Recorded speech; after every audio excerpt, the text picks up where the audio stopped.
Welcome to the I Am Unbreakable podcast, where the struggle is part of the story.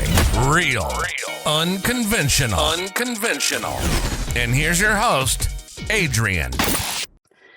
I'd like to welcome my special guest and one of my most favorite people in the world, Dr. Carol Malec.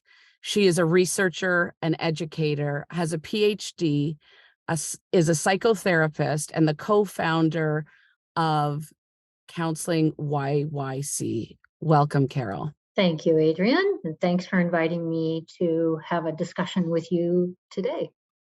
You're welcome. We are very honored.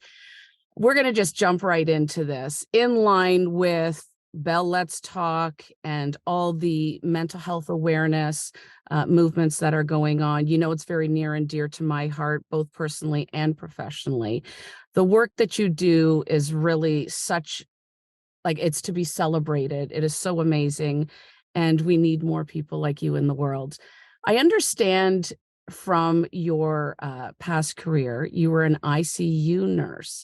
Do you mind if I ask what your motivation was to shift into the brain work and brain wellness work you're doing now? Sure. I think that being 20 plus years ago, I was working in the tertiary setting, ICU, CCU, and previous to that, the operating room and other areas within healthcare, working as a registered nurse. And though I found that work immensely satisfying, what was becoming apparent to me, particularly in ICU, is that there was a significant portion of what I believed to be important to overall health and well-being was the missing element of helping people with their brain health, doing more targeted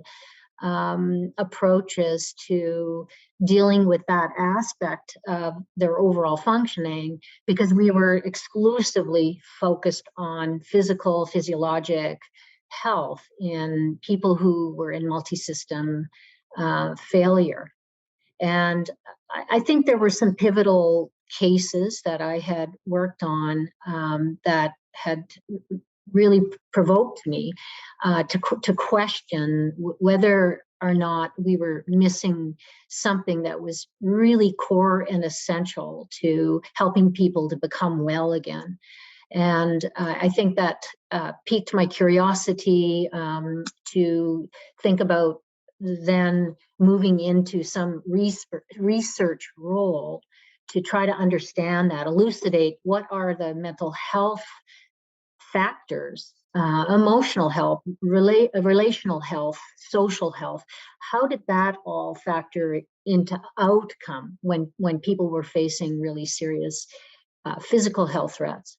And so that just led me into back to university to as a mature person to I love study. that, though. I love the fact that you had a vision and then you redirected yourself. You didn't let age, gender, or anything stop you from what your passion was. Right?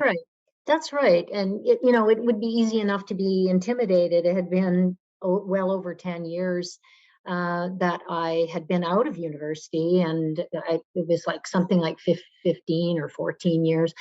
So I was one of the older students there, and but I felt like it was a privilege to be back because I had a different perspective to bring based on world experience and maturity that you gain in that. And it was an exciting time for me.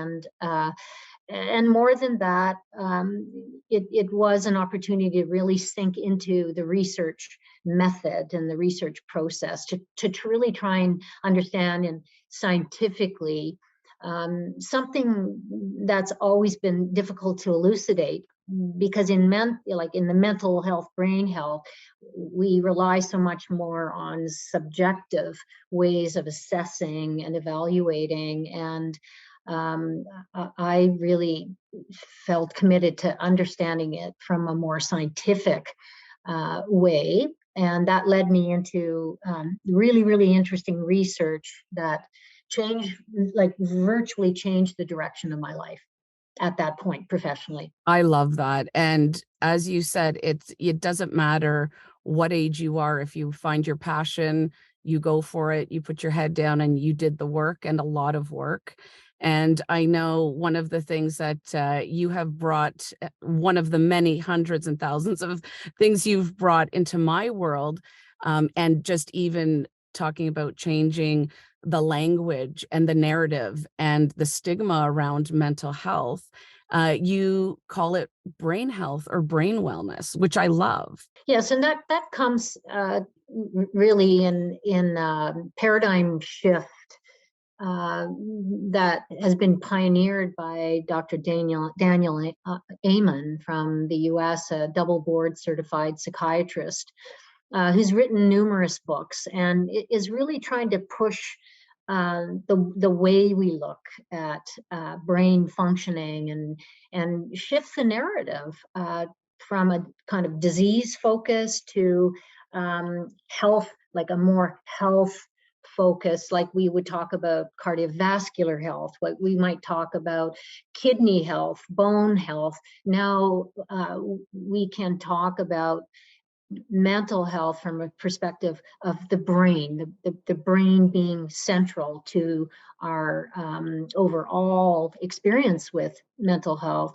and how we might approach that less from a disease-based model to a well-being, figuring out what are the ways, what are the factors that working synergistically that can create circumstances for our brains to function far better. And those are factors that have been very clearly elucidated from a evidence-based approach that Dr. Amen has been working on for many years now.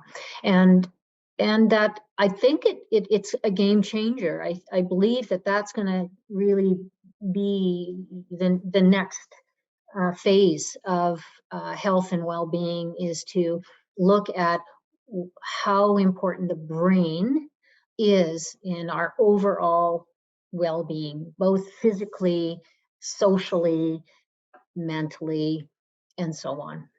I love that. And yes, you just referred a few books that I just started reading his first, and extremely interesting. So I think we'll have to do a whole nother podcast on that.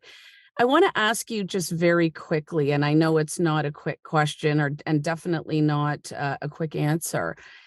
What do you feel in today that people can do if they're struggling with mental health uh, challenges, issues? What do you feel that they can do to get the help that they need? We know there is so many people struggling. I mean, 1 out of 2 people are struggling with anxiety and are not getting the help that they need. And whether it be by choice or whether it be because they're on a wait list, is there something that you can suggest from your perspective what they could do? It's a good question. And it's a complicated question that would obviously be restrained by amount of time that we have to talk about this. But if I were to try to pare it down to some essential things, one of the most important things is to put yourself on your team. And that means that that the importance of reaching out and getting help couldn't be overstated.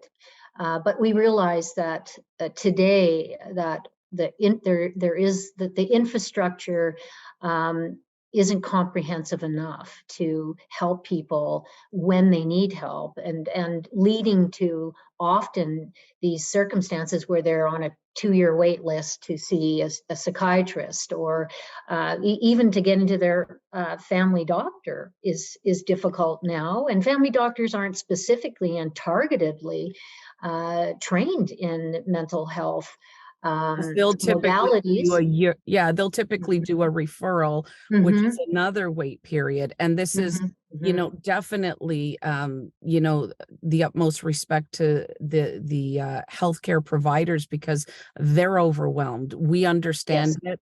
I think the person that is maybe frustrated not being able to get in needs to understand it a little bit better, that it's not their choice. It's just that they're worked to the nines and overloaded. I understand that. But you said something so important, and I didn't want to interrupt, but you said about team.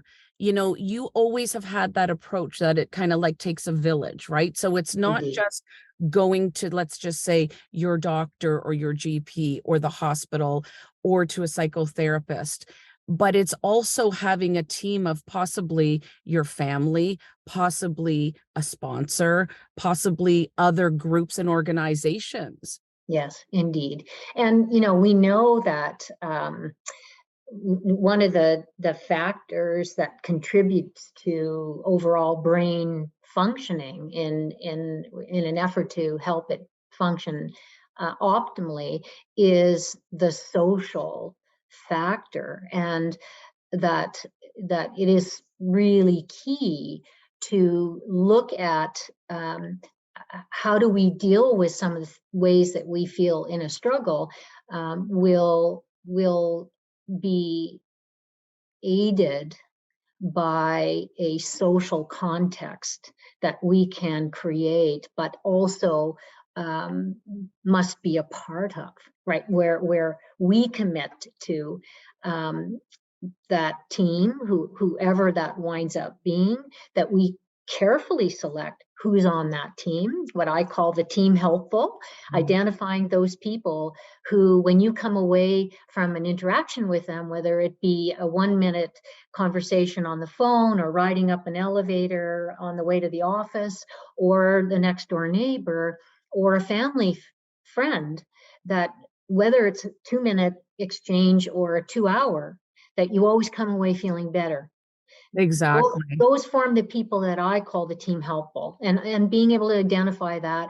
But I always encourage people to make sure they put themselves first on that team, so that when they're with themselves, that they learn how to be helpful to themselves and adopt and learn how to be able to coach themselves to make sure that they're aware of the way unconsciously, subconsciously, or consciously befriend or become enemy to themselves by way of the way they talk to themselves, their internal what we call the internal dialogue. And Absolutely. so putting ourselves on the team and then selecting who is it in my social network that I can rely on, either just simply for a social exchange that's positive, or where they're professionally or even not professionally trained to be of help and support to us. And so that is absolutely really key. So when I think about your question about like, what can we do? What are the most important things that we can do? I think about first that putting yourself on the team and deciding that you're going to try and help yourself.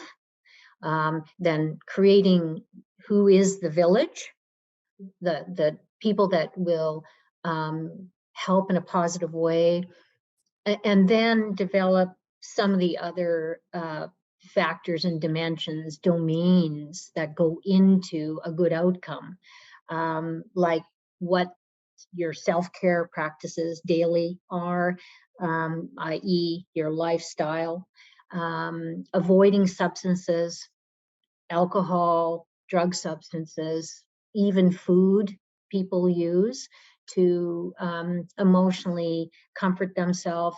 Those can all be seen as substances that contribute in a negative way to our overall brain functioning and also our physical health. Well, because I think they're using those things you just listed as, kind of self-medicating, if you will. Indeed, or escape.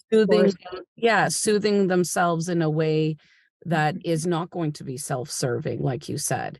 And you mentioned people. You have always been a very big advocate, and I think you did say it. I just want to reiterate, if I'm hearing you correctly, is also there's groups. There's groups in every city that you could become a part of very, very easily, either online if you're not able to get out, or you can go in person now, correct? Yeah, indeed, virtual or in person, but it takes motivation. That's not a passive process, it's an active one. So it comes sort of bringing an attitude and a conviction that if I avoid social isolation, that I will in fact co-create conditions for myself to feel better. But it's an active process, not a passive one. And this is something that takes a lot of courage and bravery to prompt self to reach out, to ask for those connections, to co-create those connections. And we've had to be very creative through the period of the global pandemic, because COVID exacerbated our isolation due to the restrictions put in place in an effort to slow the spread and stop the spread.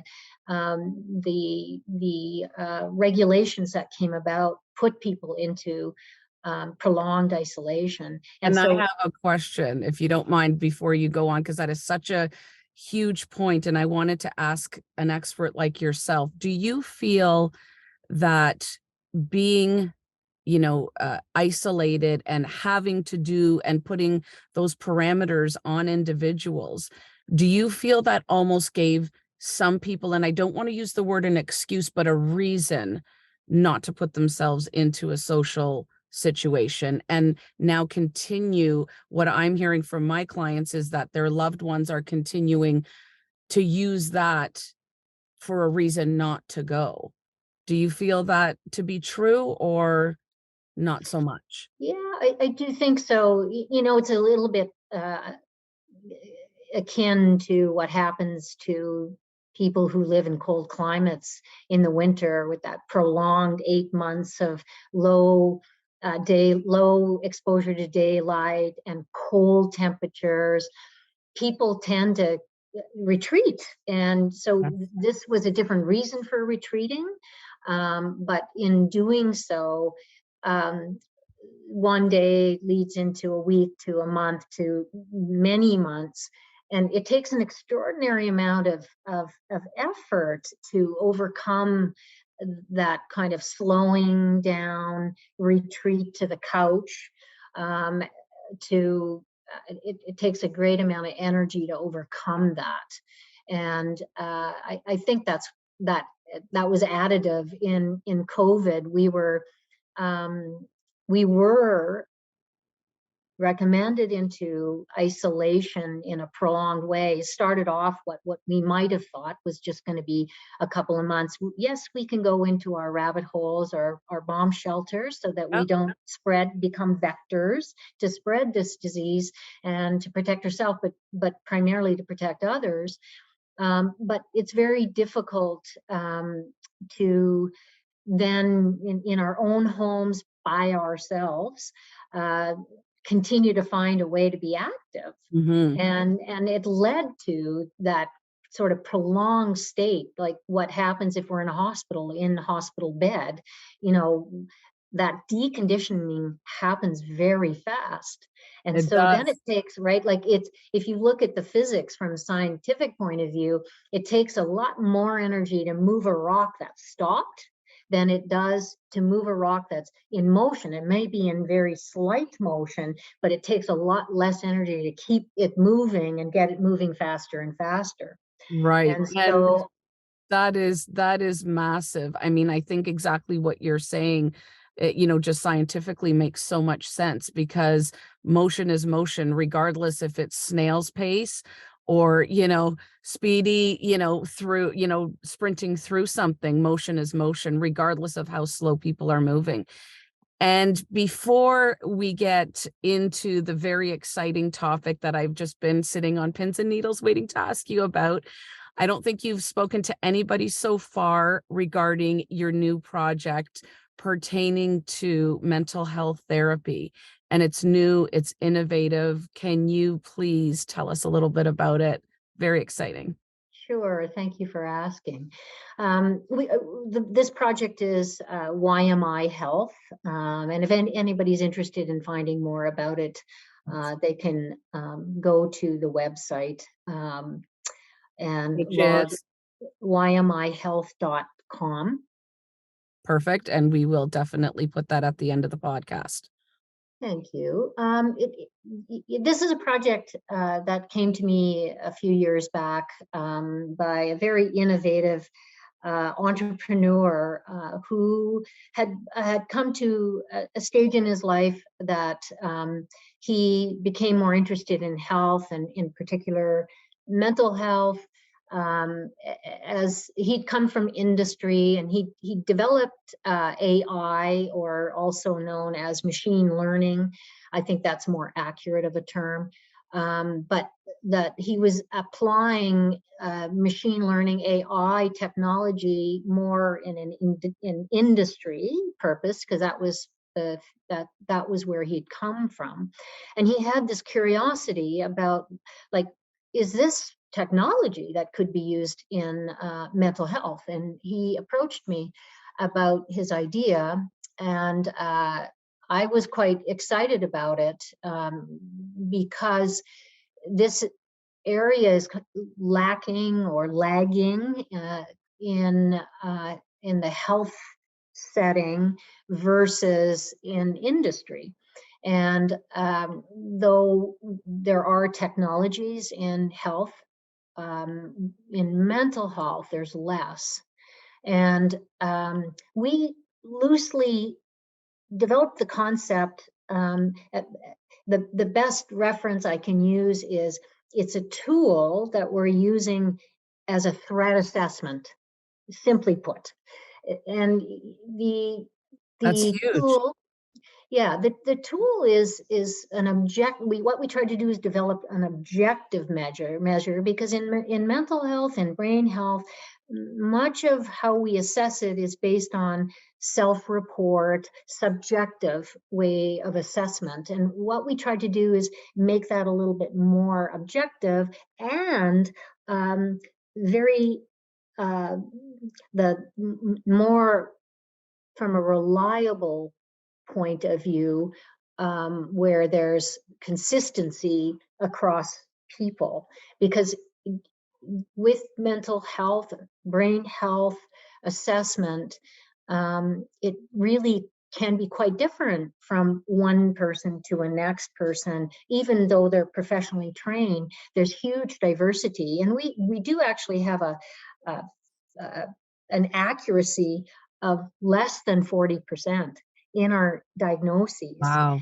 And so we already recognize that there are some gaps there, and that this tool really was designed to try to identify, through use of this tool, the 10 or so most common mental conditions that create distress for people, anxiety, depression, and a number of others, to try to identify early, but based on a much more comprehensive set of assessment questions that go all the way back to early childhood experiences, assessment of genetics, and then life experiences that people have in their beyond childhood. And so it's quite comprehensive. Many people, when they go to their GP, they have, anywhere from 5 to 15 minutes to try to explain the things that A they're lifetime. right. Yeah. And it's very difficult in 5 to 10 minutes to have something accurate as a diagnosis, or as a label that a physician might have to use. And this I think is a tool that can increase that efficiency to a degree. And it's basically a predictive survey. It's not diagnostic in the sense that if you complete the survey that you now are diagnosed with depression. It is simply a early indication that there's a possibility it could be depression, and then that could streamline you more specifically towards a assessment then done by a professional who would be able to take it from there and do what would be necessary to form diagnoses, then determine a treatment based on that diagnosis. And so I think it's really exciting because we are really at a critical point in our healthcare services, that the demand has exceeded our resources to supply and to meet that demand. And that I think many people working in the field of brain health, mental health, and of course tertiary health, that there's a overload, and it is leading to staff feeling burned out and retiring early, leaving, going, quitting altogether, because I think people who are in the field of healthcare have a passion about helping people. And when we can't do that, it leads to disappointment, disillusionment, stress, and burnout. And we can't afford to continue to ignore this and let this situation continue to endure. And the COVID exacerbated what was already a problem. It just exacerbated it, I think.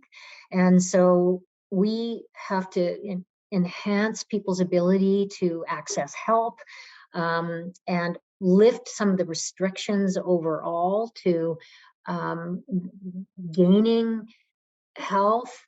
And because and in addition to that, I think the advent of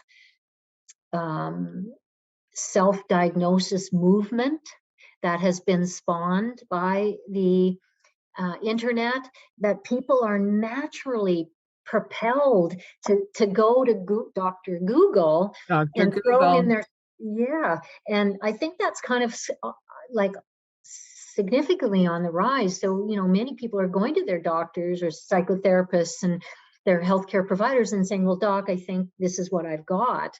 I get that all the time. They'll call and they'll say, oh my goodness, my partner is bipolar, or they're this or they're that. And, my first question to them is, have they been diagnosed through their physician or through a professional? Oh, no, I just know, I read it online. He's got all, or she has all the signs and symptoms, which, you just kind of scratch your head and say, okay, well, if you were to go on Dr. Google, say you had a rash, it could be anything from, an allergic reaction to, cancer. So there's such a wide range, like you said. Yeah. So I thank you so much for your time. You are, as I said, such an inspiration and such an important part of this movement. But I'm going to ask you one question. You are in this industry, as you stated earlier. How do you personally deal with stress and your mental or brain wellness? Yeah, that's a good question. I have a very simple formula, which is part of what I build in to the plans, the coping plans that I develop for people who see me in private practice. And it's kind of a simple 5-point plan that number one involves self-care, a commitment to my own self-care, and making that, prioritizing that. So what is that? That is regular exercise. That is making healthy food choices.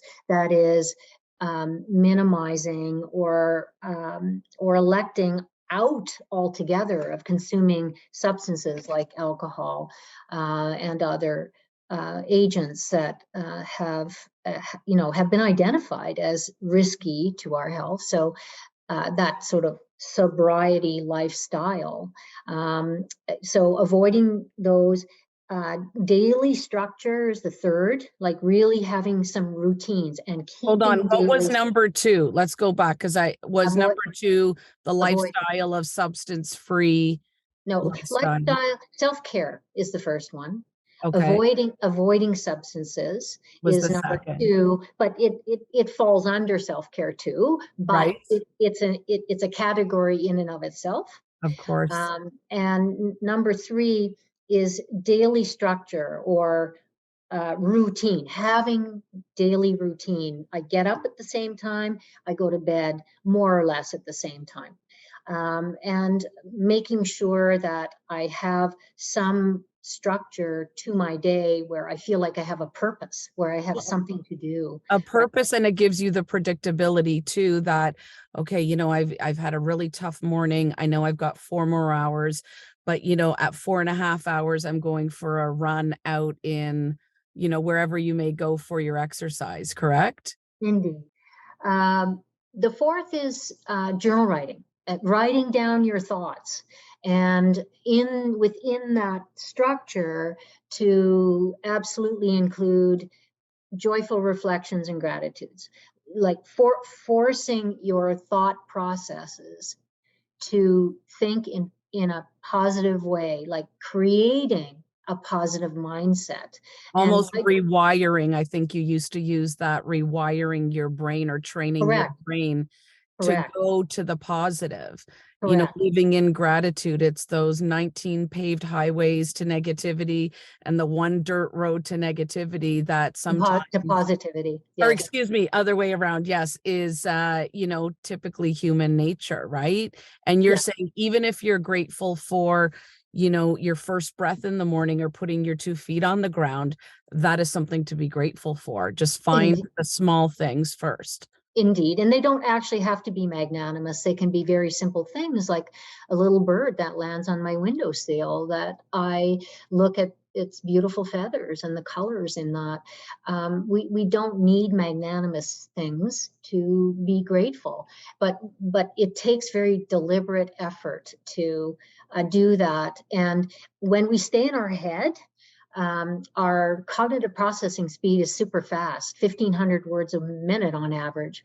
And there's so much material going past us that we really can't capture a lot of the material. And so we may actually have thoughts, moments where we feel gratitude and joy, but we need to dwell on them in order to create neural pathways in our brain. And because we're born with a negative cognitive bias, we're born that way. We have to work in a very deliberate way to try to overcome that and shift that and change that. A negative mindset will never give you a positive life. And so we have to cultivate a positive mindset, but it takes effort. It feels a bit contrived, but it gets easier and easier over time. And writing takes cognitive processing speed somewhere around 15 words a minute. And when we can slow our processing speed down, we'll capture more detail. And it is that detail where we might be able then to see joy, to see moments of gratitude, to express those. And so that is a really important dimension to staying well. And what I do, I don't think people necessarily understand when we say journal writing, they're imagining maybe something a little less structured, and that can help. But in journal writing that I teach, it's very structured so that we're building new neural pathways to help towards new neural pathways that will lead us in a more balanced way in our mindset.